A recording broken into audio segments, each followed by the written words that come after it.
Ako po si FO2 Donatella Alcain at nandito po tayo ngayon sa bayan ng San Emilio kung saan gaganapin ang Mountain Operation Search and Rescue. Sa pamumuno ni FAR Senior Superintendent Ramel B. Borja, Provincial Fire Marshal ng Ilocos Sur, nagsagawa ang Ilocos Sur Special Rescue Force ng 4 na araw na masinsinang pagsasanay sa Mountain Search and Rescue mula August 20 to 23 sa Burayok, Paltok, San Emilio, Ilocos Sur.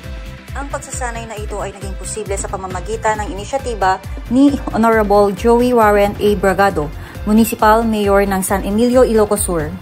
Ang komprehensibong programa sa pagsasanay ay naglalayong bigyan ang mga kalahok ng mga kasanayan at kaalaman na kinakailangan upang mabisang tumugon sa mga operasyon ng paghahanap at pagsasagip sa mga bulubunduking lugar. Sa buong pagsasanay, ang mga kalahok ay nalantad sa mga hands-on na kasanayan at simulation na nagbibigay daan sa kanila na paunlarin ang kanilang mga kasanayan sa pagtugon sa mga operasyon ng paghahanap at pagsagip sa mga bulubundukin. Inaasahang mapapahusay ng pagsasanay ang mga kakayahan ng mga tumutugon at mapabuti ang pangkalahatang bisa ng mga operasyon sa paghahanap at pagsagip. Ating pakinggan ang naging panayam kay Vice Mayor Honesto S. Foronda Sr. Dito purpose na dito yung activity na rin, sir?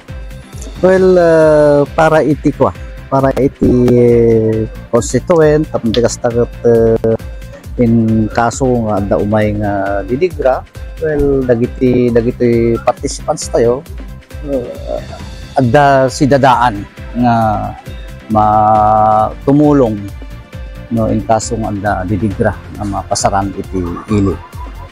Ang matagumpay na pagkumpleto ng pagsasanay na ito ay isang makabuluhang hakbang tungo sa pagpapalakas ng mga kakayahan sa pagtugon sa sakuna ng rehiyon at ng kanilang lugar sa San Emilio, lalo na sa konteksto ng bulubunduking lupain.